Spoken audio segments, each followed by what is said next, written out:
Universidad Distrital Francisco José de Caldas. Facultad de Ciencias y Educación.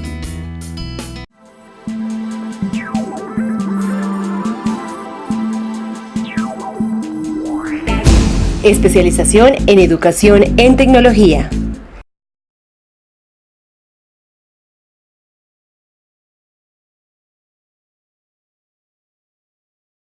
Gracias a la Universidad Distrital, muchas gracias Sergio por esa oportunidad que me das, realmente es extraordinario, me siento muy bien. Muchas gracias a todo tu equipo, muchas gracias a los profesores de la especialización, de la maestría, a todos ustedes que han tomado, han sacado 2 horas de este sábado frío probablemente para compartir conmigo. Muchas gracias. Cuando yo miro aquí la presentación, referencia quién es la Widowmaker, muy profesional. Veo también en el subtítulo la tecnología médica y las enfermedades cardiovasculares. Eso suena como si yo fuera un eminentísimo médico cirujano. No es así. Yo no soy médico, yo no sé nada de medicina. La información que he traído acá es básicamente necesaria. Creo que es algo que debemos saber todos los seres humanos si queremos tener nuestro cuerpo, digamos, en buena forma. Y la segunda parte, nuestras perspectivas y preocupaciones del enfoque ciencia, tecnología y sociedad, en eso sí, tengo algunas cosas que compartir. Yo básicamente soy un animal de aula, yo soy un profesor de aula. Déjenme mostrarles en dónde estoy. En este momento estoy acá, ubicado en esta zona de la Florida. Aquí está la costa este de la Florida, la costa que más se conoce, Miami, Fort Lauderdale, Boca Ratón, etcétera, etcétera, la zona rica. Yo no estoy acá, estoy en la otra costa, la costa suroeste de la Florida, en una población que se llama Naples. Allí trabajo en un colegio, en un high school. Déjame ver si tengo aquí la posibilidad de mostrarles. No. Trabajo en un high school como profesor de matemáticas y ciencias. Y además de eso tengo en las horas de la noche un programa que se llama GED, que es para estudiantes que están validando su bachillerato, digámoslo así. Allí yo soy profesor de matemáticas, de ciencias, de inglés y de estudios sociales. Entonces me ha tocado estar trabajando fuertemente con inglés, etcétera, etcétera, pero es muy interesante. Bueno, la conferencia se ha llamado ¿quién es la Widowmaker? Es una pregunta bien amplia. Yo espero que al final de la charla ustedes mismos tengan una respuesta para esta pregunta. Yo tengo alguna respuesta, las suyas también son válidas, pero lo traje a colación porque tiene muchísimo que ver con lo que me ocurrió a mí. Widowmaker es un término que hay hasta un videojuego, un término que fue usado en la guerra también para hablar de armas letales. Y en medicina, cuando usted dice Widowmaker, es muy preciso. Una traducción es como muy chabacana, Widowmaker como el hacedor, la hacedora de viudos, o hacedor de viudas. Lo cierto sí es que Widowmaker conlleva algo fatal, algo realmente fatal. Y en efecto, introduciendo ya lo que va a ser la charla, quisiera hablar de 2 aspectos fundamentales. El primero es el reporte de la revista médica The Lancet, una revista muy prestigiosa que en este año acaba de reportar resultados de estudios en 195 países que muestran cómo el estatus de la alimentación es realmente lamentable. Hay una diferencia enorme entre lo que podría llamarse una buena alimentación, rica en frutas, verduras, y la alimentación mala, rica en sales, en grasas, en azúcar. La discrepancia es enorme, es gigantesca. Es o sea que la alimentación se convierte en un tema trascendental, está en primera plana. Además de eso, en Colombia me llamó la atención muchísimo este grupo de Red Papás que hace poco lograron una victoria contra 2 canales de televisión para que les permitieran transmitir un mensaje lo que se llama No comas más mentiras, que va en contra de la comida chatarra. O sea que el tema de la alimentación, algo tan cotidiano, está allí, importantísimo. Es tan importante que, en efecto, la incidencia que está teniendo sobre las enfermedades cardiovasculares es enorme. Veamos un poquito eso. Las enfermedades cardiovasculares. Aquí hay una lista pues, muy corta de las más conocidas, la hipertensión arterial, que últimamente bajaron los indicadores, antes estaban en 140, ahora se dice que si uno está por encima de 120 ya tiene hipertensión arterial. La cardiopatía coronaria, que es de la que vamos a ver un poco hoy, las enfermedades cerebrovasculares, los famosos ataques cerebrales, las enfermedades vasculares periféricas, las insuficiencias cardíacas, que son como las más comunes.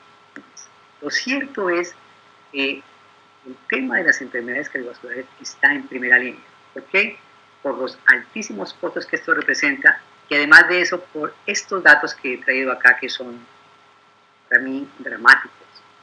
Las enfermedades cardiovasculares están matando en este momento en el mundo cerca de 18 millones de personas. La Organización Mundial de la Salud estima que 24 millones de 2030 de enfermedades cardiovasculares. Y dentro de esas enfermedades cardiovasculares, el 80% son debidas a la enfermedad coronaria. En Colombia, los datos que puedo encontrar, 20.000 personas por año, que ya es una cifra realmente escandalosa. Muy bien, mi presentación la he enmarcado, literalmente la he enmarcado en 4 aristas. La primera la he llamado la muerte súbita. Y también en el 2002, recuerdo, ya había muerto Jaime Garzón, que habían asesinado a Jaime Garzón, pero don Godofredo, el celebérrimo Godofredo Cínico Caspa, todavía estaba allí con su ácido pero certero sarcasmo criticando al régimen en un español perfecto. Hoy en día lo que me encontré fue con Juanpis González, Pombo, marica, por la madre, dice él, con su un poco chabacano, vulgar y yo diría que paupérrimo presentación. Pero bueno, las cosas han cambiado, yo espero que Bogotá mejore, que Bogotá encuentre nuevos caminos. Eso fue lo que encontramos, lo que he encontrado ahora, que puedo regresar a Colombia.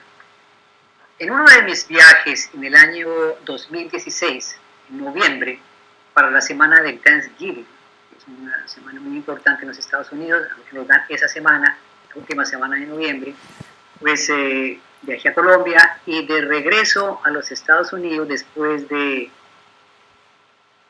pasar por las consabidas olas en los aeropuertos, tanto en el aeropuerto del Dorado de Bogotá como en el aeropuerto internacional de Miami, las tensiones correspondientes, el paso por los niveles de los sistemas de control, etcétera, etcétera.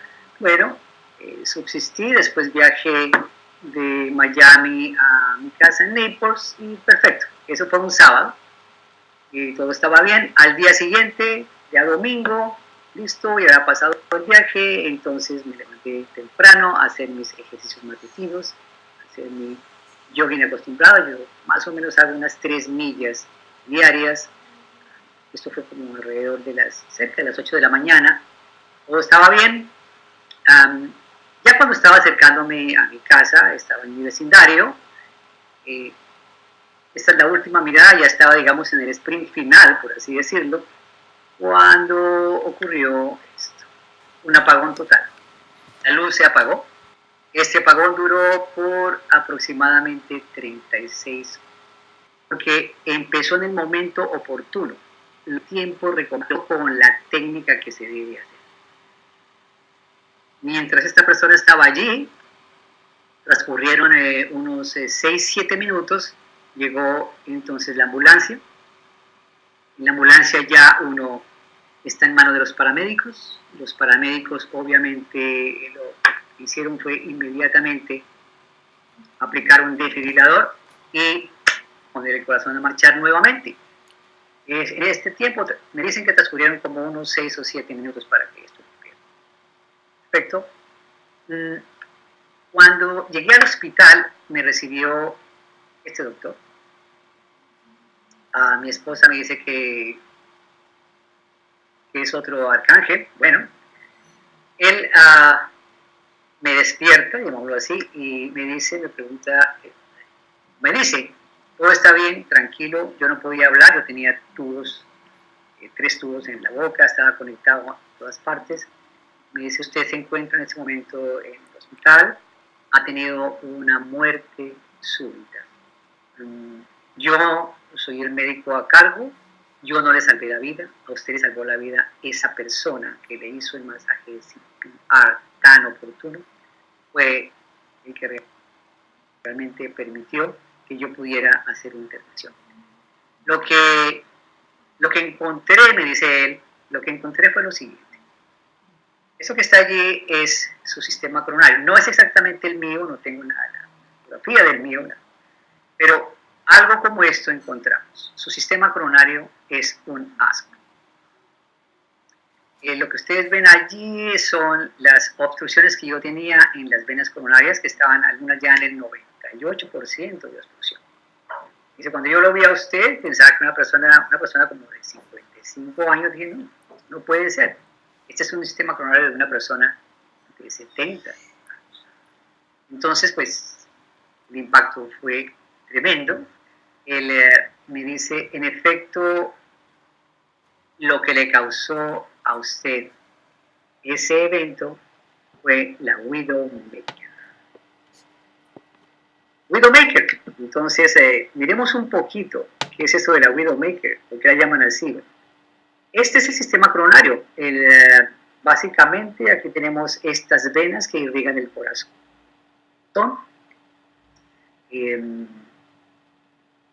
Y aquí al frente tenemos esta vena que baja aquí, es la Widowmaker, la Left Anterior Descending. Este sitio que está acá es muy crítico, en donde se bifurca hacia la circunfleja y la descendiente.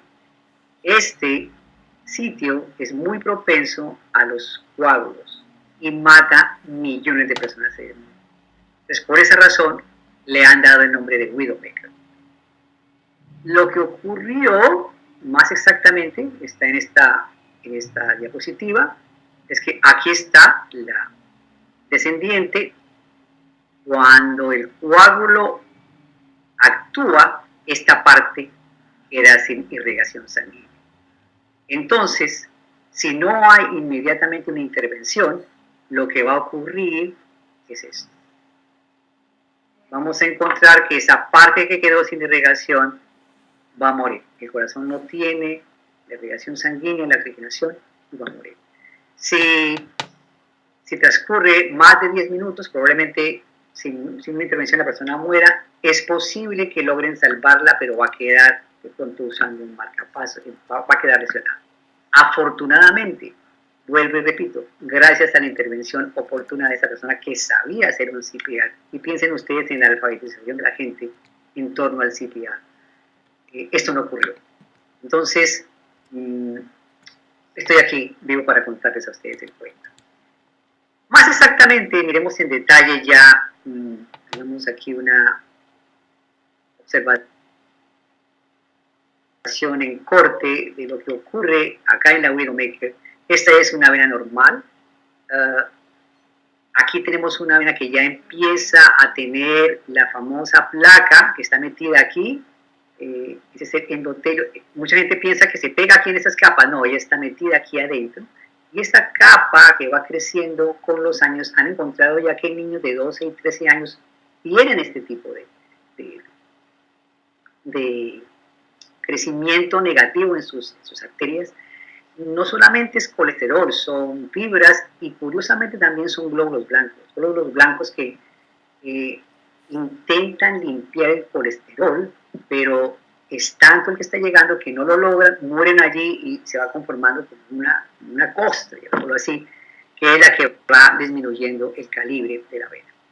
Cuando llega a estos niveles, aquí en este momento, por cualquier circunstancia, una tensión, etcétera, puede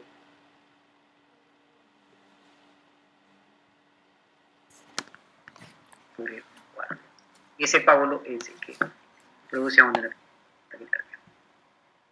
Perfecto. Entonces, ante tecnologías médicas, aquí tenemos el rostro del doctor Andreas Wenzig. Es un médico alemán trabajando y desarrolló, digamos, una solución ya bastante estructurada para este tipo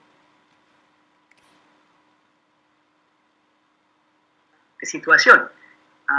Él con este tipo de dispositivo, así que una sonda, que es una cosa que se llama el stent.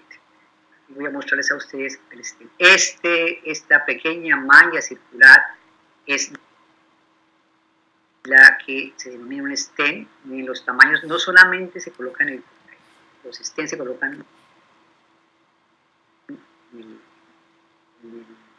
en el sistema biliar, se pueden colocar en los intestinos. Son, digamos, como que las soluciones modernas a todo este tipo de obstrucciones. Tengo un video, pero vamos a ver si más tarde lo mostramos. La idea es que este doctor logró montar en este globo, digámoslo así, el stent, para poderlo introducir en el cuerpo. Esto es súper flexible, de una calidad increíble. La nanotecnología involucrada acá es impresionante. Uno no se imagina cómo algo tan pequeño esos 10 dispositivos tan pequeños puedan funcionar y pueda estar sometido dentro de tu corazón, no salirse, no caerse. Es algo como esto. Aquí está, digamos, la obstrucción, meten la sonda con el globo y encima del globo está el stent, lo inflan el globo, el stent también se expande, luego sacan la sonda y el globo y queda allí el stent. Esto obviamente no es tan sencillo como parece. Lo más tremendo es que esto que está acá genera unas tensiones enormes. Los glóbulos blancos empiezan a trabajar para eliminar este objeto extraño del cuerpo. Las plaquetas intensas empiezan a acumularse aquí. Y entonces el cóctel de medicamentos que uno recibe es espantoso. Los efectos colaterales del medicamento son horribles, pero bueno, aún no le han salvado la vida. Entonces, son como los precios que hay que pagar por ese tipo de soluciones. Muy bien, eso es lo que tengo yo en mi corazón. Tengo uno, hay el que tengo yo, les voy a mostrar aquí cuál tipo tengo. Hay 3 tipos de ellos. Como les dije, es una pequeña malla autoflexible. Los stent convencionales son puramente metálicos, acero, al cromo, vanadio, y son los más económicos, pero estamos hablando de stent de $10,000, $12,000. Yo tengo un stent farmacoactivo. Este stent, además del metal, el metal está recubierto por un medicamento que se va diluyendo y va ayudando a cicatrizar heridas, ya en las paredes de las venas. Hoy en día tenemos los bioabsorbibles que están, digamos, en estudio. En Estados Unidos todavía no están aprobados 100%. Los costos de eso son enormes. Aquí pues ganan los médicos, ganan los hospitales, y obviamente el que pierde es el usuario y pierden los sistemas de salud.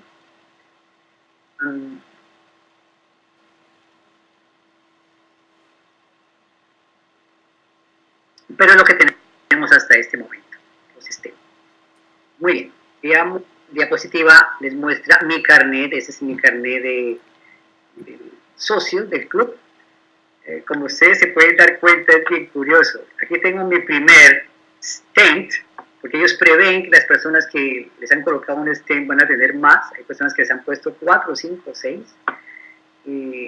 Aquí se especifica qué tipo de stent tengo yo. Yo tengo uno de la marca Abbott Science RX, la referencia, el Left Anterior Descending. Espero no tener que llenar este carnet, en eso estoy y eso también les quiero compartir. Entonces, el problema está en que los stent no son la solución perfecta. Es más, algunas personas que les han colocado 3, 4 stent, después se sienten muy bien. El médico me decía, después de que me hicieron una intervención, que es muy rápida, a la semana siguiente yo ya estaba trabajando, la gente dice, como si nada, todo está bien, seguimos comiendo igual y pueden morir al año, por los 2 años, de una cosa que se llama restenosis, es decir, se vuelve a generar un coágulo en el sitio donde está el stent. Entonces, no es una solución perfecta. Déjenme ver si tengo aquí, si nos funciona esto bien. Este video. Coronary angioplasty, also called as the percutaneous transluminal or balloon angioplasty, is a treatment procedure to restore the blood flow in the narrowed or blocked coronary arteries caused due to clots or blood clots. Most coronary angioplasty procedures last between 30 minutes to 3 hours. Once the patient is admitted, his heart is monitored and is given an intravenous sedative to relax the body. A needle is inserted through the wrist into the radial artery. A guard wire is then passed through the needle and is guided through the arterial system up to the heart. A flexible catheter is slipped over the wire and threaded up to the heart. This is monitored using a continuous X-ray imaging device called fluoroscope. At this point, the guard wire is removed and the tip of catheter is positioned to enter the coronary artery. A special dye is injected which allows the fluoroscope to take X-ray images of the arterial interiors and help in identifying the position of the block. This is called angiogram. Once the blockage is identified, a flexible guard wire is inserted into the artery vessel, followed by a balloon-tipped catheter over this wire to position itself at the site of the blockage.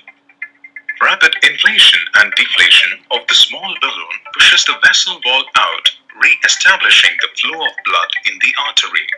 After the blocked vessel is reopened, the deflated balloon catheter is withdrawn from the artery.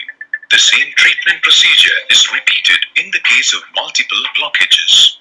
Most patients may also receive a coronary stent, which is a small tube made of wire mesh designed to keep the artery open once it has been treated.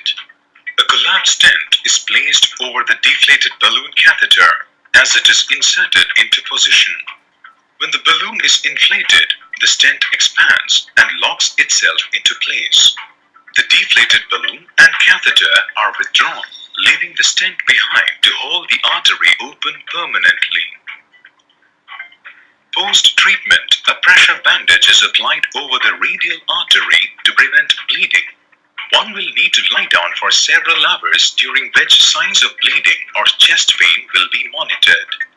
The patient may either be discharged on the same day or after an overnight stay at the hospital.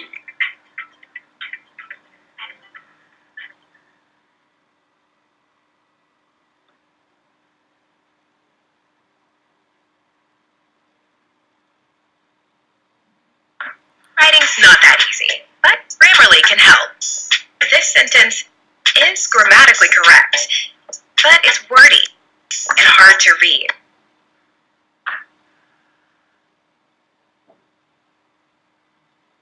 Ok, como se pueden dar cuenta, un video es mucho más poderoso que 1.000.000 de palabras. También se pueden dar cuenta que, como dicen, el post-tratamiento es simplemente una curita. A mí me colocaron el stent a través de la ingle, se puede también colocar a través de la muñeca, pero es una operación hoy en día bastante simple. Sin embargo, no es la solución perfecta. Y aquí viene este doctor, que es el que realmente me ha inspirado. El médico me dijo que yo tenía esta enfermedad coronaria, que la enfermedad coronaria no tenía cura.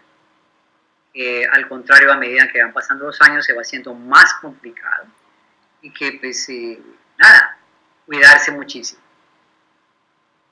El doctor Dean Ornish no lo cree así. Él ya venía trabajando fuertemente en el tema de revisar algo que estaba causando la comida en los seres humanos. La comida tenía que ver muchísimo con las enfermedades del corazón. Él hizo investigaciones profundas sobre muchísimas autopsias en soldados en la Primera Guerra Mundial, de la Segunda Guerra Mundial, y encontró que muchos de estos soldados que habían estado 2 años, 3 años en las trincheras, al hacer las autopsias no presentaban enfermedad coronaria. Dijo, algo tiene que ver con la comida. La deprivación de comida les evita enfermedad coronaria. Uno podría decir, bueno, si no quiere morir de enfermedad coronaria, muérase de hambre, pero bueno, la conclusión, algo está pasando allí. Yo creo que hay que trabajar la dieta. Y en efecto, él empezó a hacer una investigación bien rigurosa, desarrollaron un equipo de trabajo con el doctor Gould y lograron conseguir un presupuesto y la experimentación permitió ver que en efecto en un grupo de personas, si se hace rigurosamente una dieta 0 grasas, 0 azúcares, se pueden reversar ciertos efectos de las enfermedades coronarias. Disminuyen los ataques de angina, la gente puede desempeñarse mejor. Aquí puede estar la solución del problema, es decir, básicamente hay que ir a la fuente del problema y no ya a las consecuencias. Este informe fue presentado a la revista Lancet Again, y la revista Lancet reconoció el informe está bien hecho. El doctor Ornish, pues muy respetable, le dijeron perfecto, todo está bien, pero mucha gente se rió de él diciendo, lo que usted plantea es absolutamente impracticable. No le va a pedir a la gente, a los americanos, por ejemplo, que dejen de comer sus desayunos, sus comidas, sus dulces, sus grasas. Es impracticable. Perfecto, pero no funciona. En la vida práctica no funciona, entonces pues el tema quedó como un poco olvidado, entre comillas. Sin embargo, yo tomé muy en serio este libro, me lo he tratado de poner y sobre eso es que yo quiero seguir insistiendo. Además de eso, el estudio Framingham en el 48, que es un estudio también muy serio, empezó a mostrar que la grasa estaba relacionada con las enfermedades coronarias y que la grasa era como el enemigo. Realmente los que consideraron la grasa el enemigo fueron los productores de alimentos. Llamaron la grasa es el enemigo, ahora lo clave, las palabras mágicas son low fat, hay que ir light. Y desde el 48, desde el 50 hasta nuestros días, todavía pues low fat es como lo deseable en muchos casos. Sin embargo, pese a esa gran campaña contra la grasa, encontramos cifras alarmantes. Déjenme ver aquí. Encontramos cosas como esta, que hoy en los Estados Unidos, después de esta fuerte lucha contra el consumo de grasa, tenemos 150 millones de americanos que sufren de alguna afección de tipo vascular. Esto ya es una cosa realmente dramática. En Colombia encontré un estudio interesante de Expeditio, no tiene una cifra así global, pero que encontró que 60.4 casos de enfermedad cardiovascular por cada 100.000 habitantes. En el año 12, 103 sigue creciendo exponencialmente, pero lo curioso es que aquí en Colombia esto es en poblaciones de 25 a 40 años, lo cual es alarmante. Si se hiciera un estudio en personas de más de 50 años, yo creo que la cosa sería bien dramática. Muy bien, entonces, grasita. ¿Será ese el enemigo?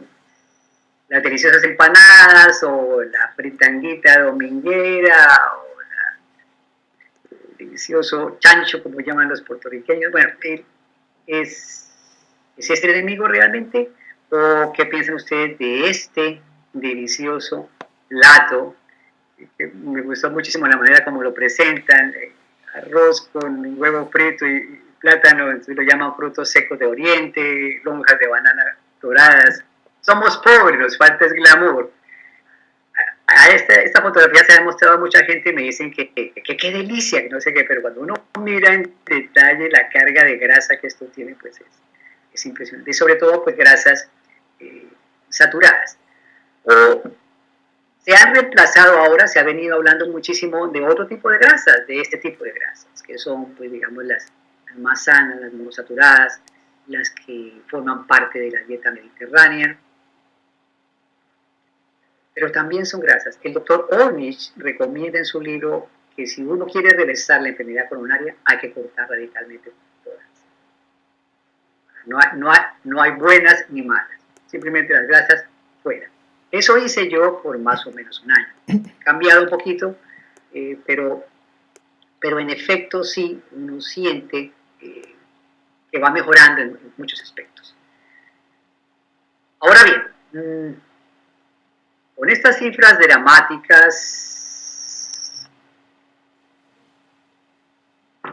tenemos otro enemigo oculto.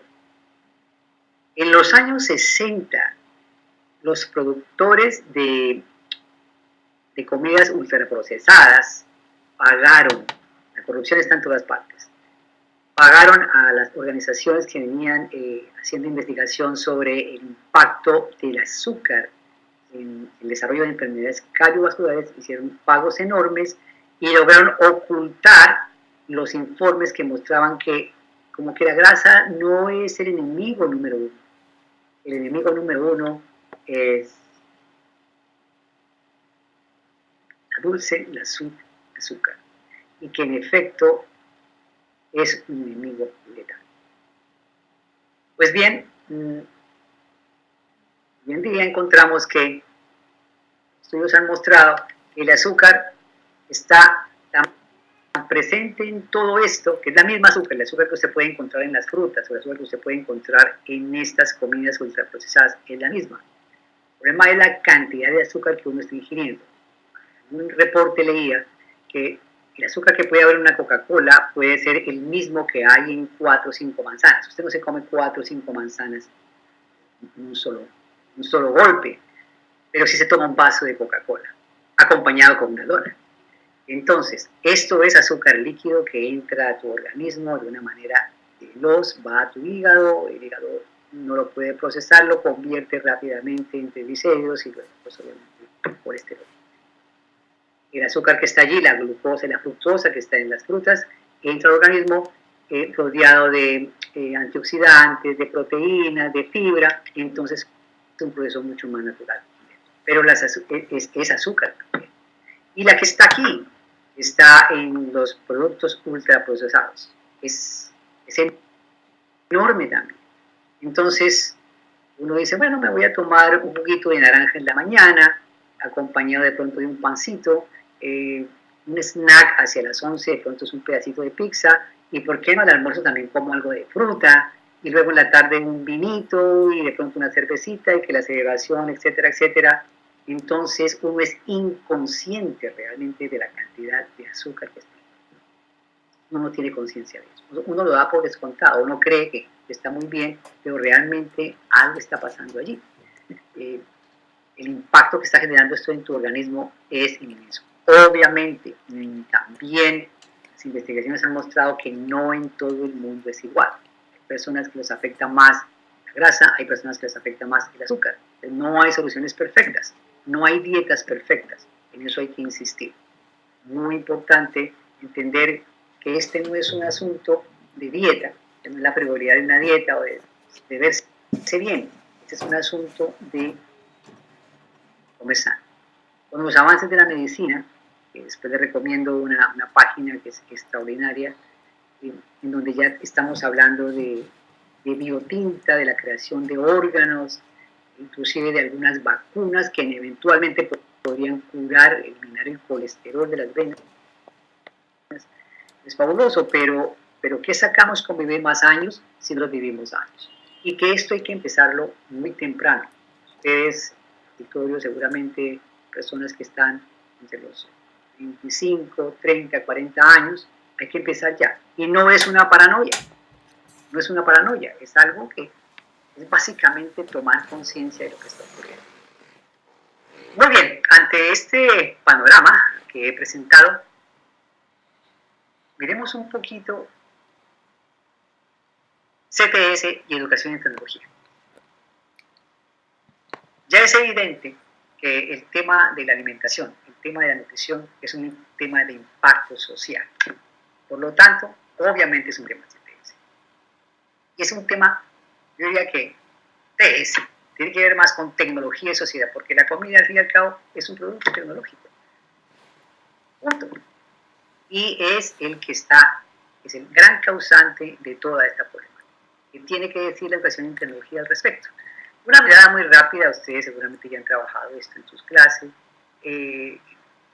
CTS ha sido pues, llamado el estudio social de la ciencia y la tecnología, y pues trabaja en 3 grandes campos: el campo de la investigación, el campo de la política pública y por supuesto el campo de la educación. Y aquí es donde nosotros vamos a entender un poco más. Miramos el campo de la educación. En el campo de la educación, en educación superior, encontramos CTS como un complemento curricular en pregrado. Y es básicamente en la universidad americana y la universidad europea, la que ha venido trabajando esto con muchísimo vigor, y también en algunas especializaciones de posgrado. En la secundaria no es tan evidente, hay ríos de literatura escritas desde la Organización de Estados Iberoamericanos con respecto a este tema. Ellos han estado muy interesados en este tema. Alguna vez asistí a alguna charla sobre esto. Hay algunos avances. Leonard Wax y su equipo clasificaron los estudios de CTS en secundaria en 3 aspectos, lo que se llamarían injerto CTS, que es básicamente, como su nombre lo indica, un añadido que hace clase de física o en la clase de química, un añadido que se hace de CTS, una reflexión sobre el impacto de la ciencia, particularmente de la ciencia, sobre la sociedad, o también algunas experiencias que hay de la ciencia vista a través de CTS. Y por supuesto los CTS puro, que es básicamente la discusión, el debate que se hace a través de un issue, pero no hay una solución concreta, son prácticas muy como al margen de las posibilidades de desarrollos reales para la vida práctica. Más académicas, y como les digo, muchísimo desde la ciencia. Probablemente es mi ignorancia, con todo el debido respeto, no he encontrado más evidencias, y es donde la universidad, pienso, tiene un papel fundamental. No he encontrado más sobre el tema de tecnología y sociedad. Lo que sí me pareció formidable es que el Ministerio de Educación sacó su documento sobre orientaciones en donde recoge esto con muchísima propiedad. Este fue, me parece así, ha parecido un trabajo colosal del Ministerio de Educación, de la Universidad Distrital, de la Universidad Pedagógica. Lograron hacer un documento muy bueno, en el cual ya aparece como componente tecnología y sociedad, y dentro de ese componente unas competencias en las cuales está presente todo el tema de la salud y la alimentación. Excelente, es un trabajo excelente, respetaron todo lo que se viene haciendo. El problema es desarrollar esto hay que desarrollarlo, hay que ponerlo en la escuela, hay que trabajar en la escuela con propósito. Permítanme. Yo creo que hay que seguir trabajando y hay que investigar fuertemente en estos aspectos. Educación en tecnología y CTS. Me parece que estas son como unas, diría yo, líneas de investigación que se podrían abrir para involucrar tecnología y sociedad en el aula de clase. Que hablar de tecnología e impacto social. Hay que diseñar actividades tecnológicas escolares que tengan ese componente de tecnología y sociedad. Hay que afinar sobre los conceptos y competencias tecnológicas. Hay que diseñar, hay que investigar sobre el diseño de estructuras curriculares, de CTS, desde educación y tecnología. Y por supuesto hay que investigar mucho más con el tema de tecnología y valores, entre otras. Son líneas de investigación que me parecen claves para impulsar esto en la escuela.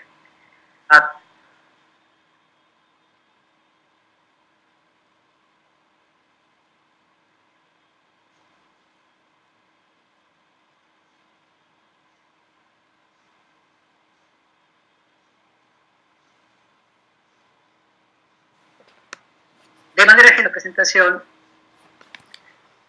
los estudios de tecnología y sociedad requieren dos cosas importantes.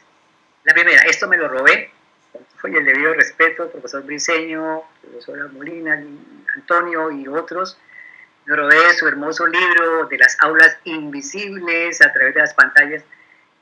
Esa metodología de la que ustedes hablan, una metodología de trabajo autónomo en donde se entiende al estudiante como protagonista. Eso es súper claro.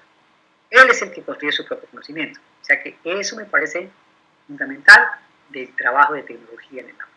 Además de eso, yo le he agregado un poquito, es pensar en el traslado de la autoridad desde los profesores y los textos educativos hacia los estudiantes, en donde se resalte la vida, el mundo de la vida, la calle, la cocina, el barrio, como contenido curricular. Yo he desarrollado algunas experiencias en Estados Unidos. Yo soy profesor de matemáticas y ciencia, y como profesor de matemáticas soy un esclavo del currículo. Tengo que dictar unos temas a determinadas horas, y durante determinado tiempo. Pero al final del año, cuando los estudiantes ya han presentado su examen final, tengo un espacio y he metido allí algunas actividades tratando de llevar la matemática hacia la tecnología, en donde han salido el tema de los alimentos, curiosamente. La matemática que hay detrás de la fabricación de un hot dog, o de las hamburguesas, o el cheesecake, y resultan cosas extraordinarias. Yo no sé, yo tengo que reconocer como profesor que yo no sé sobre eso. Un estudiante trabajando sobre esto de manera autónoma me puede llegar a la clase con información de la cual yo no tengo ni idea, y eso es fabuloso. Lo que uno hace como docente simplemente es orientar a este chico y lograr que beban en las fuentes que deben de ver, que no partan del mundo de la opinión, sino que realmente sean argumentaciones, y lo demás pues aprendemos todos. Yo no sé, eso es más fácil decirlo. Uno está en el aula de clase, en la realidad del aula de clase, con 20, 25 universos distintos, en algunos casos 40 estudiantes distintos, y llegan con todo esto, pues uno se siente a veces inseguro y dice, no, yo vuelvo otra vez a lo mío, sé dictar esto. Entonces, en teoría funciona, en la práctica hay que investigar, hay que mirar cómo se hace eso, cómo funciona y cómo potencia esto en los estudiantes.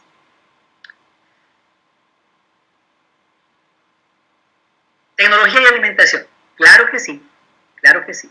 Alimentación parecería, bueno, estamos hablando de redes informáticas, tecnología de la información y la comunicación, los avances que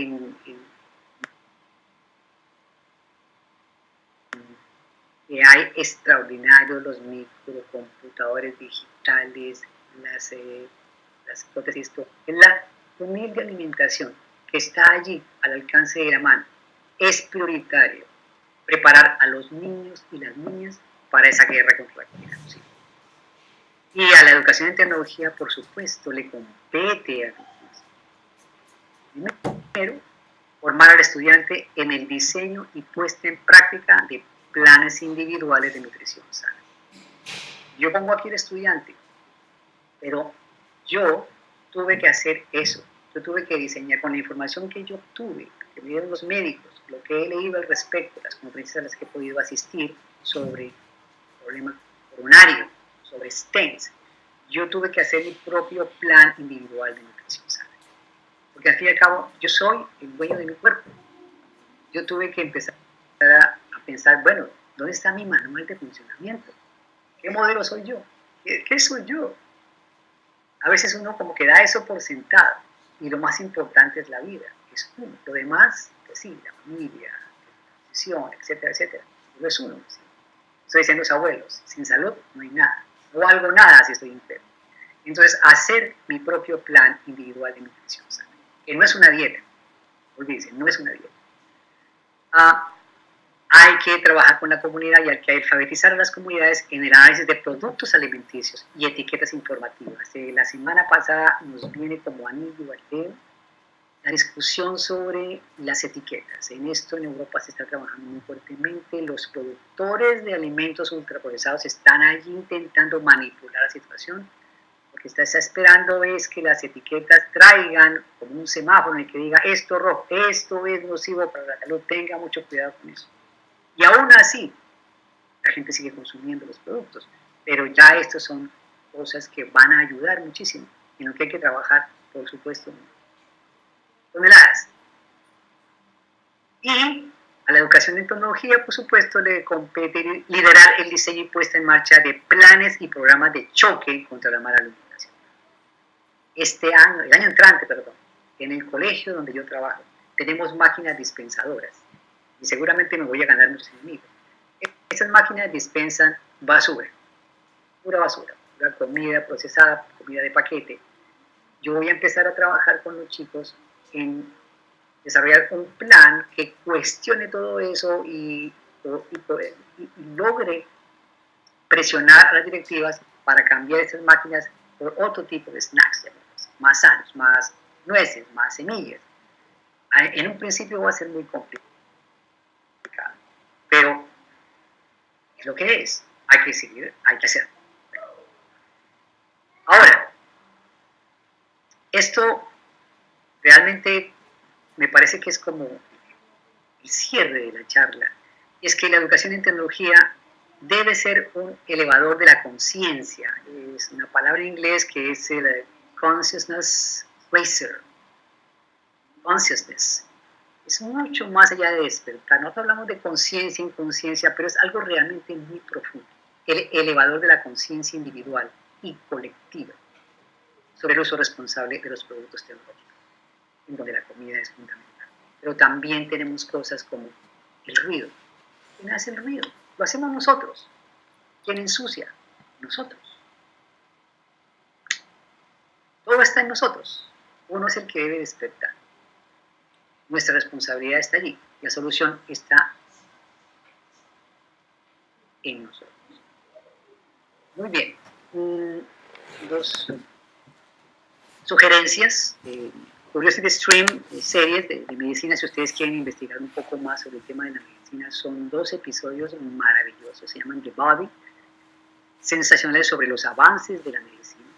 Y también los que quieran involucrarse un poco más en toda esa historia de la tecnología. Yo recuerdo que cuando hacía mi presentación mostraba una fotografía tomada del libro de Jacobo Bronowski, El ascenso del hombre, que era un cuchillo de sílex.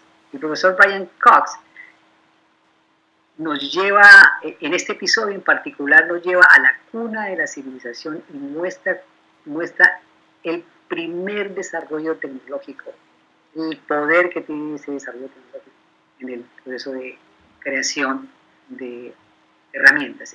Es algo fabuloso, les recomiendo. Muy bien, finalmente, si uno va a hacer un plan, o es lo que me ocurrió a mí, es lo que yo he hecho, pues normalmente los médicos le hacen a usted los exámenes de lípidos y glucosa, y eso lo hacen cuando usted esté enfermo. No hay que esperar a que usted esté enfermo para hacerlo. Hay que mirar la tensión arterial, por supuesto, su índice de masa corporal, hay que estarla revisando, y no esperar a que esté enfermo. Además de eso, si tienen la posibilidad, este examen que se llama proteína C reactiva es fundamental. La proteína C reactiva lo que va a decirle a usted es el grado de inflamación que tiene su cuerpo. Usted puede no estar gordo, pero puede estar inflamado. Eso no se da cuenta. Y no se lo van a mandar como un examen de rutina. Y también la hemoglobina glucosilada o glicosilada, como llaman algunos, que le va a mostrar a usted cómo se encuentran sus niveles de azúcares, si usted está en un estado cercano a ser diabético, cosas de estas, son elementos de control, son indicadores claves que yo debo tener.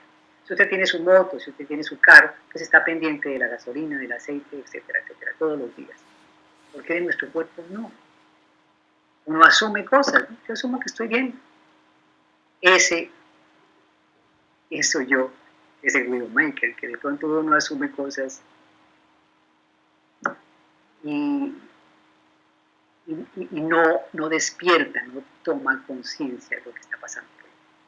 Entonces, estimados amigos, creo que esto es lo que tenía por decirles. Si hay preguntas, son bienvenidas. Aquí tengo algunas rápidamente. O sea, paso después si están interesados. Profesor Germán Darío, muchísimas gracias por esta presentación, este trabajo que has hecho para nosotros tan importante. Me parece muy importante destacar estas nuevas preocupaciones que están planteadas también en Colombia, en la Secretaría de Educación del Distrito, respecto a qué consumen nuestros estudiantes, pero me parece muy interesante sobre todo cómo se incorpora una preocupación desde la perspectiva ciencia, tecnología y sociedad, y particularmente desde la perspectiva tecnología y sociedad en el área o para el área de tecnología, cómo efectivamente las preocupaciones que están ligadas a las decisiones, al modo como efectivamente se incorpora el sujeto en un marco social para usar, para apropiar tecnologías, pero también para transformarlas, para proponerlas, está ligado siempre al hecho de reflexionar acerca del impacto. Y este impacto que tú nos propones hoy es un impacto que está sujeto a la persona, está ligado a la salud de las personas, de nuestros niños y niñas. Me parece que es muy importante, digamos, lo que has planteado en la posibilidad de las líneas de investigación, en lo que podría ser un trabajo para el área, y creo que aquí está propuesta, digamos, una dinámica que es muy interesante a mi juicio respecto a cómo el área de tecnología nuevamente vuelve a ser parte de nuestro cotidiano permanentemente. Quisiera comentarles que estamos transmitiendo por YouTube y tenemos a varios invitados, a varias personas que han participado, que han dicho cosas. Yo te voy a transmitir algunas preguntas hechas por los participantes, pero me gustaría mucho que quien está inicialmente conectado a Adobe Connect o a los compañeros que están en la universidad, en la especialización, si tienen alguna pregunta, que por favor la profe Patricia está ubicada allí, con el profe John y los otros colaboradores que se encuentran allí con los estudiantes de la especialización, alcen la mano y damos la palabra a los estudiantes que quieran hacer alguna pregunta, o si alguno de los colegas que están conectados y amigos de la maestría y de otros espacios quieren hacer alguna pregunta, levanten la mano y yo les activo el video de la cámara para que pueda el profesor Germán verlos y contestarles las preguntas que tengan. Entonces, aquí quedo atento. Profesor Carlos Merchán. Hola Sergio, muy buenos días a todos. Hola Sergio, muy buenos días a todos. De la Universidad Distrital, al profesor Germán, 20 años después en clase con usted una vez más. Y tengo una pregunta muy breve, profe. Recuerdo que cuando leímos el texto de Bronowski, justamente había un posicionamiento, un capítulo, y también lo leímos en el texto de Clark Mitchell, sobre el condicionamiento de la ética en la tecnología. Teniendo en cuenta desde los posicionamientos filosóficos que la ética es personal y la política es del Estado, este problema de los alimentos debería ser un problema a la condición personal, ética, o una condición del Estado, desde el control del desarrollo tecnológico. Muchas gracias, profe. Un abrazo. Muchas gracias, Carlos, por la pregunta. Yo diría que los tres. Básicamente uno debe empezar a cambiar y a trabajar por uno mismo, que es su vida, que es algo que está dentro de uno. Nosotros somos lo que comemos, es una frase de cajón. Sí, desde ese bebé hasta lo que nos hemos convertido, somos lo que hemos comido. ¿Qué conciencia tenemos de esto? No sé. Pero obviamente, si uno empieza por hacer su plan bien definido, también eso implica que yo voy a exigirle a otros para que eso se haga realidad. Entonces los tres niveles están todos mezclados. Pero el problema es que a veces estamos esperando que otros resuelvan el problema. No, es que ese no es problema de nosotros, es el problema ya de la industria, o es un problema del gobierno que no regula los productos, etcétera, etcétera. Yo diría que hay que trabajar los tres. Miren ustedes, por ejemplo, el caso del ruido en Bogotá. Cuando yo voy a Bogotá, de las cosas que más me parece... Yo adoro Bogotá, pero si hay algo negativo es el ruido. Digo, oiga, pero es que el ruido lo hacemos nosotros. Le decía a alguien, a Sergio en broma, oiga, ¿por qué no empezamos por algo así muy mocusiano? No pite. Haga blink con las luces, ya. Cambie el pito por el blink. Porque usted necesita decirle al de adelante que se mueva. Hágalo. A ver si eso, empezando por ahí, disminuye los niveles de ruido. Son cosas que empezamos nosotros. Está en nosotros. Me parece que es el punto de partida. Y luego tenemos que ir más allá. Pero no podemos decir, no, dejémoselo al gobierno, dejémoselo a las otras entidades. Y hay que trabajar los tres niveles.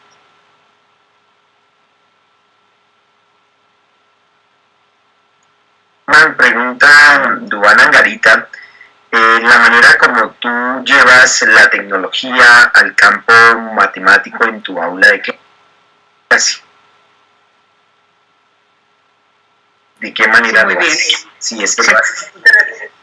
Si es que lo hago, exacto, si es que lo hago. Tú te refieres, en la pregunta me gustaría aclarar, si uso elementos tecnológicos para dictar matemáticas o si dentro de mis temas relaciono el tema con la tecnología. Pues si es acerca del uso de instrumentos tecnológicos, no quiero salirme de acá porque pronto me pierden todos estos... Mi salón de clase tiene todo, nosotros aquí tenemos todo. Cada estudiante tiene un computador, tenemos acceso a todas las plataformas que ustedes quieran y los estudiantes pueden navegar por donde quieran. El tema lo estoy manejando, lo propone el distrito, yo no puedo cambiar, allá es muy estricto. En esta semana todo el mundo tiene que estar trabajando en ecuaciones cuadráticas, entonces es el tema, nada que hacer. Punto, hay que desarrollar estos indicadores, allá se trabaja por estándares y de ahí no me puedo salir.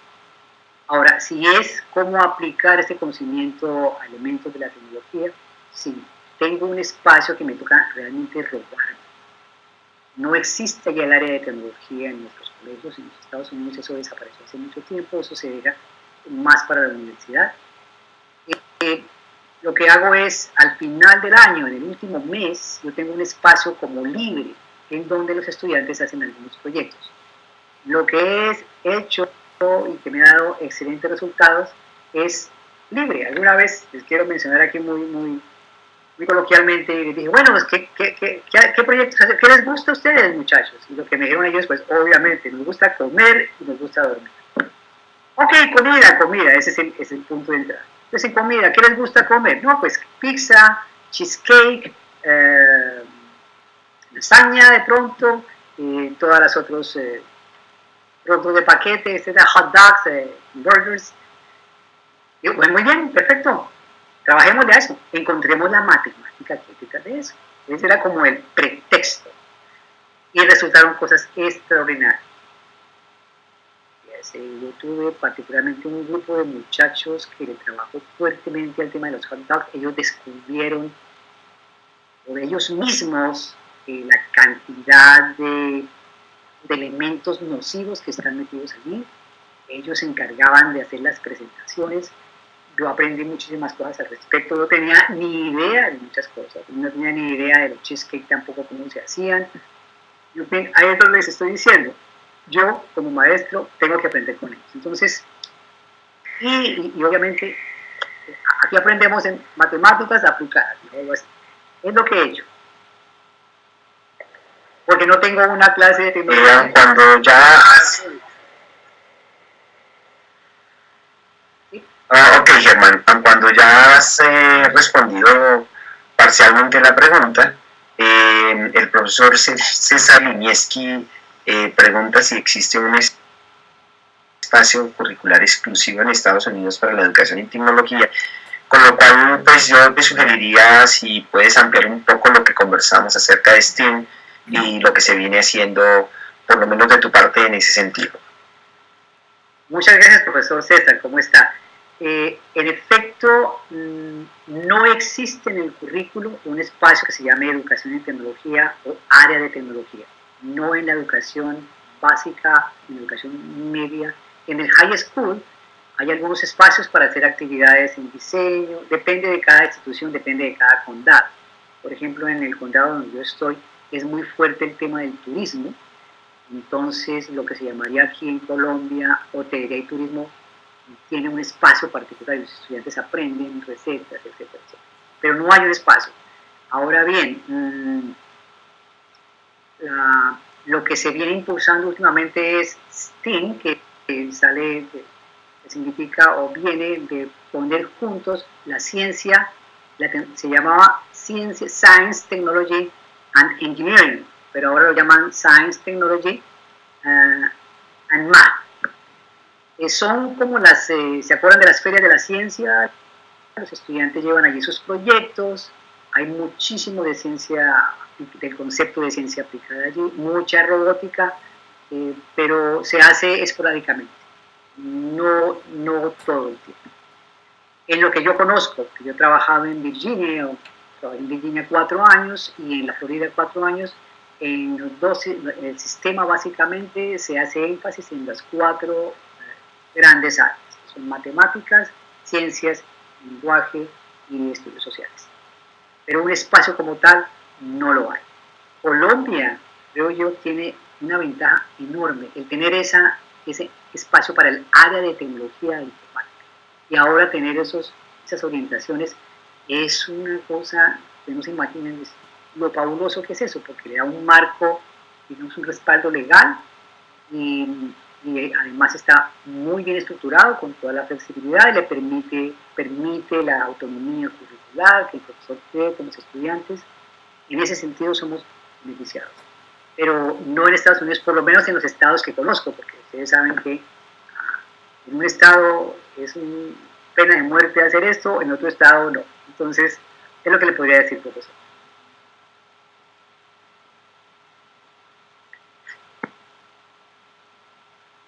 Muy bien, Germán.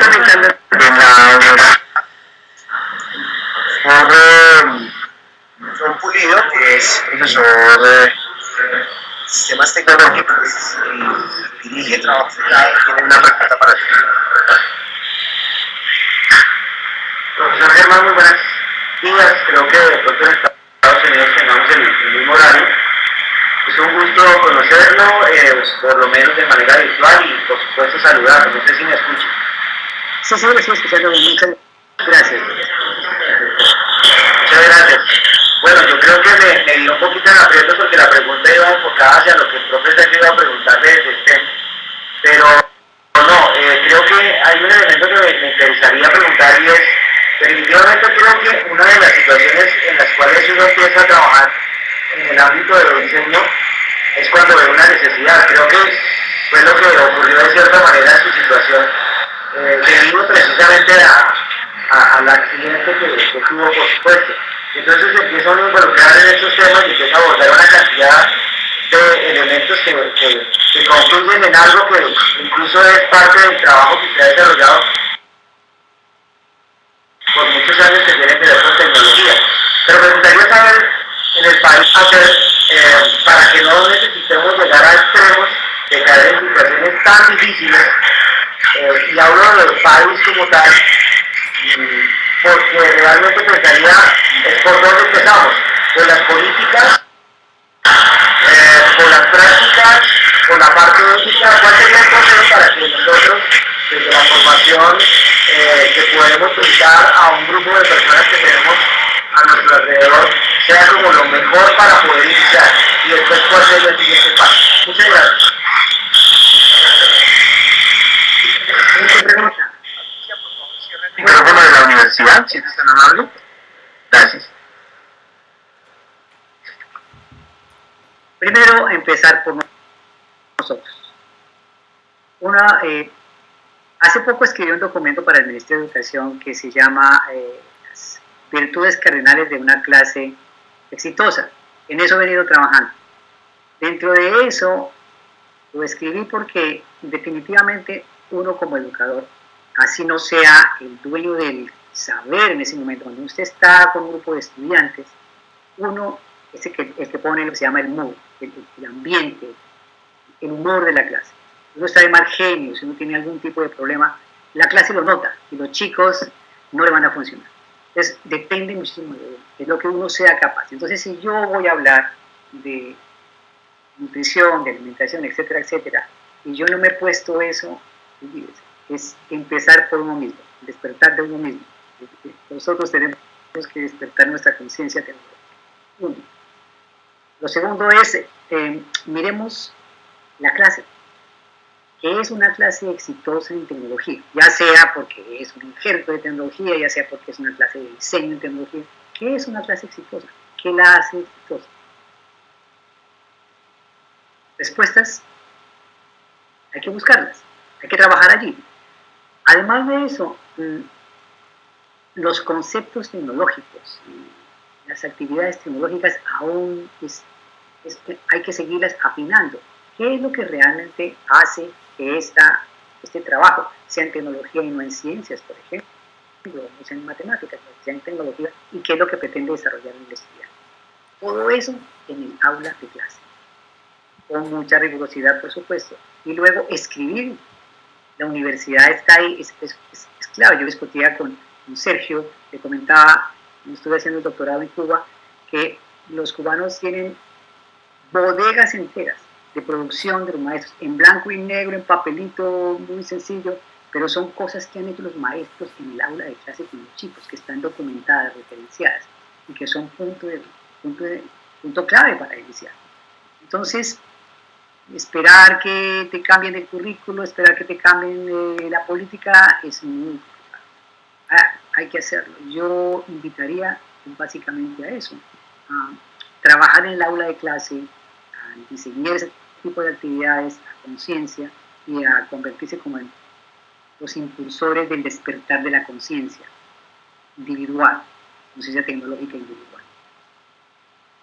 Le voy a dar la palabra al profesor Antonio Quintana. Si quiere que le active el video, profe, o quiere activar su video, ya lo tiene, para que interactúe con el profe Germán. Adelante, profe.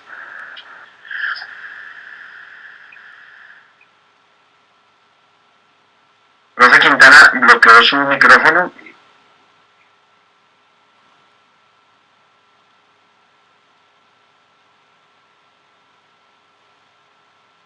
Profesor Sergio, muchas gracias, Germán Darío. Ahora sí. De verdad que un gusto volver a estar en contacto contigo.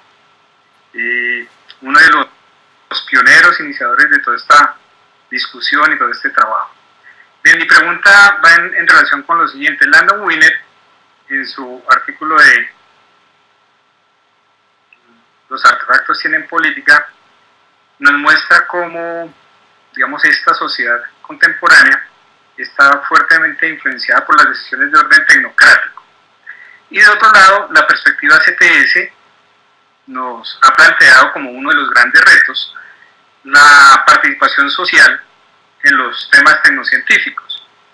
En ese orden de ideas, nosotros hemos venido planteando una perspectiva de trabajo con nuestros estudiantes de la especialización y la maestría, pero por supuesto para llegar a los estudiantes de educación básica, de educación media, en relación con la necesidad de formarse en la deliberación argumentada y en ser partícipes de la toma de decisión en relación con decisiones que nos afectan a todos.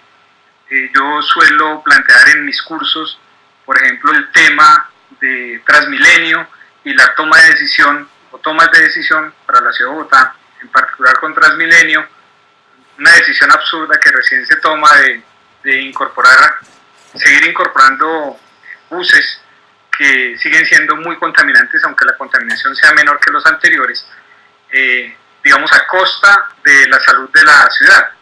Y en ese orden pues hay muchos ejemplos.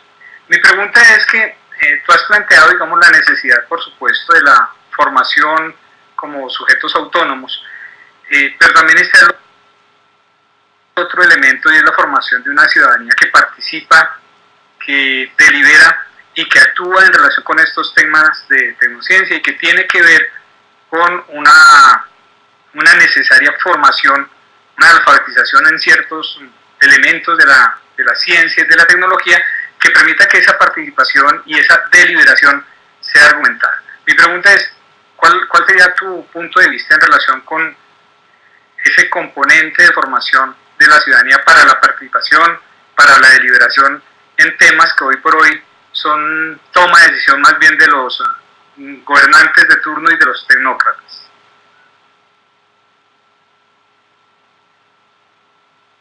Esa pregunta es difícil, esa pregunta es para Sergio.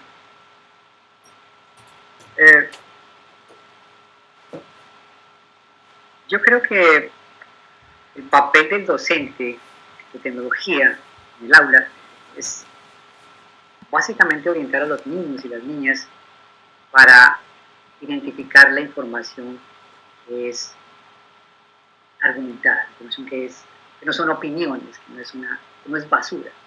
No es nada fácil. En este océano de información que tenemos, es muy fácil perderse. Entonces, empezar a trabajar con los niños sobre eso, sobre cuáles son los argumentos contundentes, basados en sitios tecnológicos, en sitios científicos, que permiten decir esto, decir lo otro, es pequeño, pero es a la vez colosal. Yo he encontrado también muchas críticas en la ciudad, yo lo estaba mencionando ahora, sobre las medidas que se toman con respecto a transgénero, parques, etcétera, etcétera. Me llamaba mucho la atención una sobre la poda de árboles. Yo recuerdo que la gente tenía un arbolito y el día del árbol lo sembraba en el parque, pero de pronto la gente no tenía ni idea que ese árbol no es apropiado porque destruye el suelo. Recuerden ustedes los huracanes de la Caracas, muy hermosos, pero estaban destruyendo la vida. Pues a veces se actúa sin el conocimiento de causa, sin el conocimiento profundo, científico y tecnológico. Y entonces todo se queda como en el mundo de la opinión y la sensibilidad. Es desde un principio, es en la escuela en donde iniciamos con los niños, construyendo conocimiento documentado. Eso lo están haciendo ustedes muy bien. ¿De dónde está hablando? ¿Cuál es el concepto de ética que tiene? ¿Cuál es el concepto de valores que tiene? ¿Cómo es que la tecnología va allí? ¿Cómo es que va a hacer respetar los valores tecnológicos? ¿Qué es lo esperado? Ese tipo de cosas toca involucrarlas en la sala de clase, desde la escuela. Me parece a mí que es el elemento fundamental, porque el niño llega a casa y le dice a papá y a mamá, oye, pero pues está desperdiciando agua, ¿por qué botamos la basura de esa manera? ¿O por qué no hacemos reciclaje? Ese ya es el agente clave. Parece una cosa como tan simple, como tan elemental, pero los chicos, y ahí es donde está el papel fundamental de la educación, son los que pueden realmente, las nuevas generaciones son las que realmente pueden producir. Yo miraba que de pronto los docentes que se forman en las especializaciones o en las maestrías, como que van cambiando su foco y ya no quieren estar tanto en el aula de clase, que es donde se necesita el tipo de docente que va a la especialización y va a la maestría y adquiere sus argumentos, va aprendiendo en un sentido mucho más amplio de lo que debe ser ético en tecnología, en ciencia, etcétera, etcétera. Pero él se va, abandona el salón de clase. Decía yo que de las cosas maravillosas que me han ocurrido en la vida es que yo sigo siendo un animal de aula y sigo teniendo ese contacto con los chicos y las chicas allá. Usted lo puede ver, usted puede trabajar con ellos. Es donde se debe hacer como énfasis fundamental en cosas sencillas. Recuerden que las cosas sencillas son, en diseño, son las cosas simples, son las más difíciles de lograr. Entonces, por ahí me diría yo, es básicamente un trabajo de aula en las escuelas. En Bogotá, muchos de esos. En ese momento hay que trabajar en las escuelas, no hay duda. Y las maestrías, los doctorados, deben estar enfocados a eso. Un doctorado hecho en cosas que están allí en el aula de clase. Para cerrar mi comentario, Antonio, Estados Unidos, para que un profesor se pare delante de un grupo a capacitarlo, es porque ese profesor tiene algo que decir desde su trabajo de aula. Allí no se cree en la filosofía, ese tipo de cosas, conferencista, no. Usted no tiene que decir exactamente de cómo trabaja en el aula de clase, que me diga, esto fue lo que hice en el aula de clase, a usted nadie le escucha. Yo pienso que el trabajo está allí, no abandonar el aula de clase, el aula distrital, la escuelita, el colegio, así tenga mi título de doctor. Al contrario, si tengo mi título de doctor es porque realmente he sido capaz de mover en la frontera del conocimiento un ápice y tengo mucho que decir sobre eso y particularmente investigando sobre el tema de los niños. Ese es mi comentario.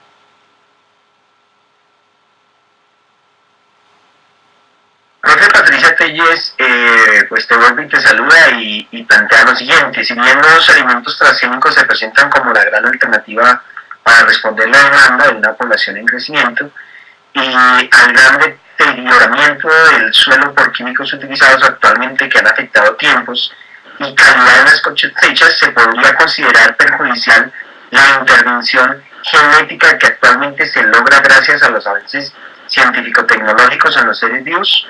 ¿Cuál sería entonces el papel, me perdí, el papel del educador en tecnología frente a lo que implica situaciones como la que enuncia Patricia? Pues está larga la pregunta, espero que la hayas leído bien y la hayas comprendido para que puedas ofrecerle una respuesta a la profe. Una tremenda pregunta.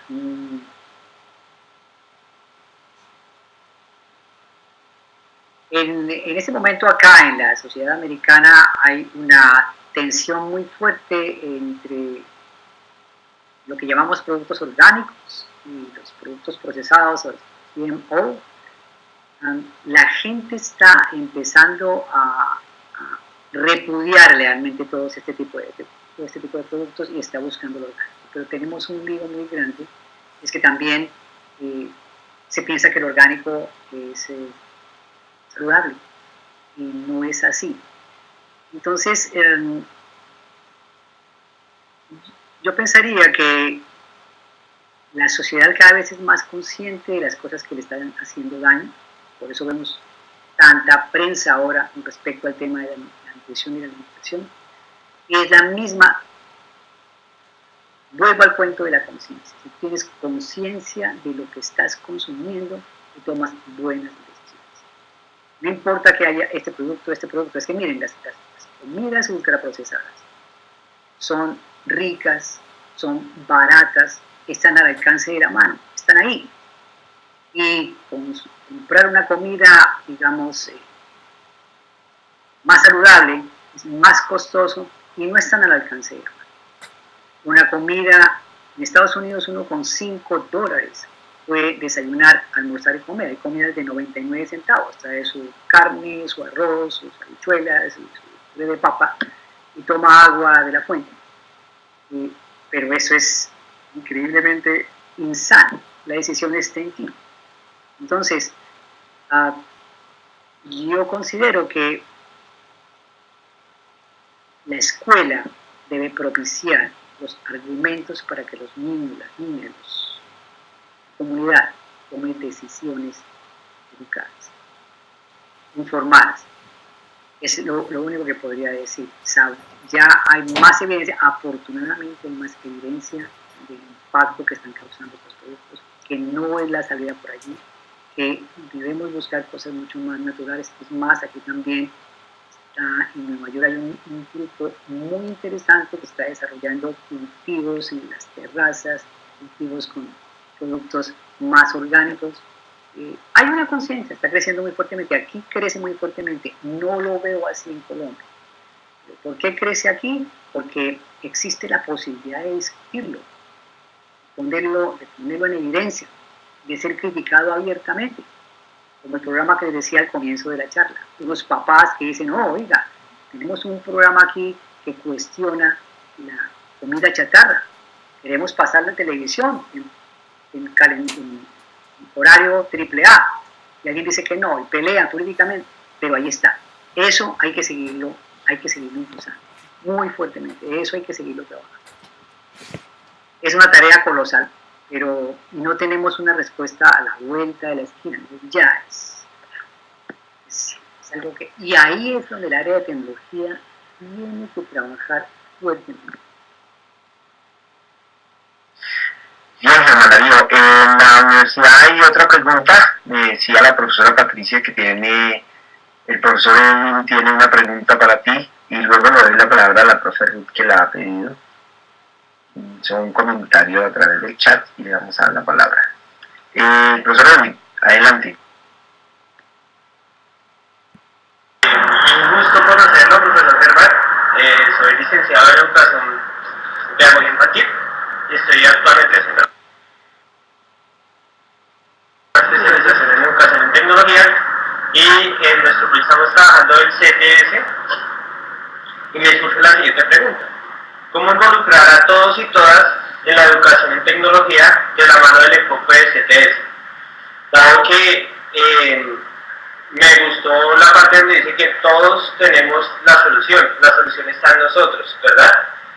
Y cómo se involucra también en la parte pedagógica el contexto, donde los estudiantes, la comunidad, las necesidades, como decía el profe George anteriormente, surgen problemas y atienden en ese contexto, pero cómo se da una validación de ese conocimiento. Nosotros estamos trabajando desde la decolonialidad, desde que si bien la tecnología tiene un conocimiento, también hay otros saberes, otros conocimientos, el conocimiento propio. Nosotros estamos trabajando sobre saberes ancestrales alrededor de la construcción de la marimba de Chonta en el Cauca. Entonces, la idea es que el profesor, como dice el profe, sea un coordinador, un orientador en el aula, y que ese conocimiento que tienen los niños, las niñas y los ancestros llegue al aula desde ellos y sea válido, sea completo. Cuando ahorita le hacían otra pregunta y decía que la opinión no sea basura, yo dije, ¿cómo hago para que cuando el niño me está hablando de lo que le dijeron los abuelos no sea basura, porque lo tomo como que es una opinión o no está en los criterios formales de conocimiento? Claro que pues el CTS, yo veo muy bien la relación ciencia y tecnología, pero cuando uno le mete lo social es como que queda faltando ciertas cosas. No sé si me entendí la pregunta, pero muchas gracias. ¿Están escuchando bien? Me llegó... Sí. Bueno, respecto a eso que estás comentando, me llegó un video de una señora que está llorando porque ellos producen el queso de Oca y pues el INVIMA creo que les está obligando ahora a usar una bolsa plástica para vender el queso que es tradicional de la región. Yo pienso que allí está el gran problema del respeto de las cosas tradicionales, del respeto de las opiniones, que no es que sean, yo he dicho que las opiniones sean basura. Para mí sigue siendo muy valioso todo ese saber que viene de los abuelos. Cuando yo voy a Colombia, me fascina poder consumir todavía muchos de esos productos de la cajita boyacente, el vuelto, la cuajada, que son cosas que están allí y que no las puedo eliminar, no las puedo quitar de plano. La manera como la gente transmite ese conocimiento, todo esto que está allí son valores que tienen que ver con la tecnología también. Entonces a veces un poquito desde la arrogancia de las tecnologías modernas miramos esas tecnologías ancestrales. Creo que la palabra para una respuesta para lo que me ha preguntado o el comentario que ha hecho el estudiante es respeto. Básicamente tenemos que aprender a respetar las tradiciones y valores también. No todo es argumentación científica y tecnológica, sino que también los valores de la comunidad, intrínsecos allá, metidos allí, tienen un valor, tienen una fuerza extraordinaria como concepto. Vale.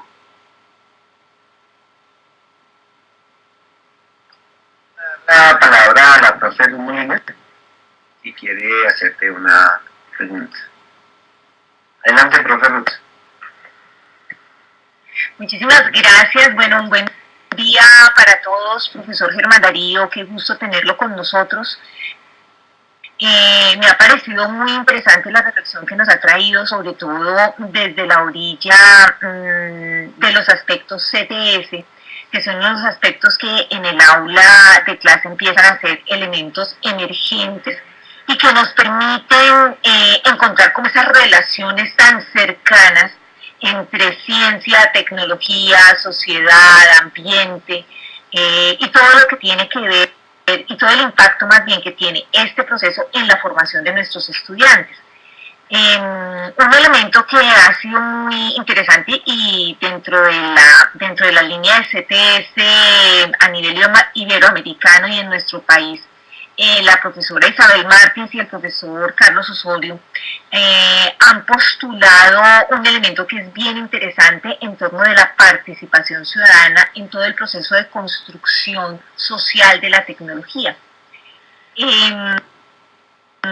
Podría parecer que este es un tema más, como tú lo decías hace un momento, para científicos o para tecnólogos de alto nivel. Sin embargo, en el trabajo de aula es posible hacer una formación inicial para que nuestros niños, desde los más chiquis hasta los mayores, hasta los jóvenes de media y los jóvenes de universidad, pudieran desarrollar estas habilidades o estas competencias para hacer una participación efectiva en la construcción de elementos tecnológicos. ¿Cómo consideras tú que se podría dar y si se puede dar en este nivel? ¿Estás hablando de la educación primaria?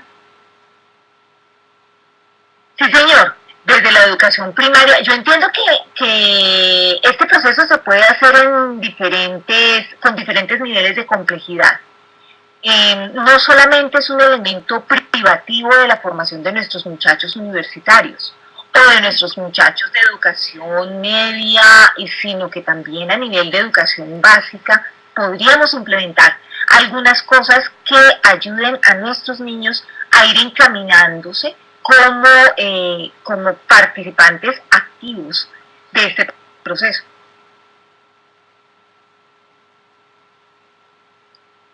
Sí, correcto. Yo pensaría, me voy a ir un poquitico por el tema de la alimentación.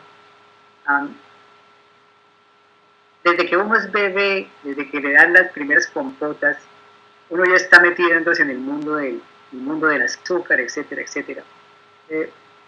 Los niños, como que por naturaleza, rechazan las verduras, las frutas, etcétera, etcétera. Entonces, a mí me parece hay que hacer un serio trabajo allí, con los niños, en cosas muy concretas, porque ellos son eminentemente concretos. Es empezar como a educar el paladar. La pregunta de que quién es la Widowmaker, a mí me parece que la Widowmaker es nuestro mismo paladar, que nos lleva a escoger ese tipo de comida que es la más deliciosa, que la que alimenta mi dopamina, etcétera, etcétera, y no aprendemos a probar otro tipo de cosas. Entonces, con los niños, bueno, no solamente para la comida, sino para otras cosas, pero estoy específicamente en la comida, hay que darles experiencias que le permitan verificar otro tipo de cosas, no solamente, digamos, la comida cotidiana, no solamente, digamos, los juguetes cotidianos, no solamente, digamos, el entorno cotidiano. Yo recuerdo muy bien que en Inglaterra, en una vez que estuvimos con un grupo de profesores, los niños en la educación preescolar hicieron una cosa bellísima. Nos recibieron y habían preparado ellos, con la ayuda de los maestros por supuesto, alimentos y tenían objetos, no solamente alimentos, tenían objetos, tenían representaciones de nuestro país. Es decir, el profesor había aprovechado la oportunidad para que ellos también conocieran otro tipo de cultura, es decir, que nosotros no comemos como ellos, nosotros no vivimos como ellos, nosotros tenemos ese tipo de cosas. Es lo clave, que los niños puedan contrastar este tipo de cosas, no solamente lo que está ahí, lo que dan por hecho. Hay que chocarlos y decirles, mire, hay gente que come arañas, hay gente que come escorpiones, no hay gente que viste así, todo esto tiene que ver con tecnología. Pero desafortunadamente a veces la estructura del currículo no permite esto. Yo empezaría por eso, por cosas simples como esas. Y claro que sí, es posible hacerlo a ese nivel. Pues nuevamente muchísimas gracias por todo, por este espacio de interacción, de encuentro. Pues esperamos que para todos los participantes haya sido un espacio constructivo. Siempre hay posturas, por supuesto, diferentes, siempre hay desacuerdos en lo que se plantea y precisamente una comunidad académica se construye de esa manera, desde esa perspectiva, si no, no hay posibilidad de construirse.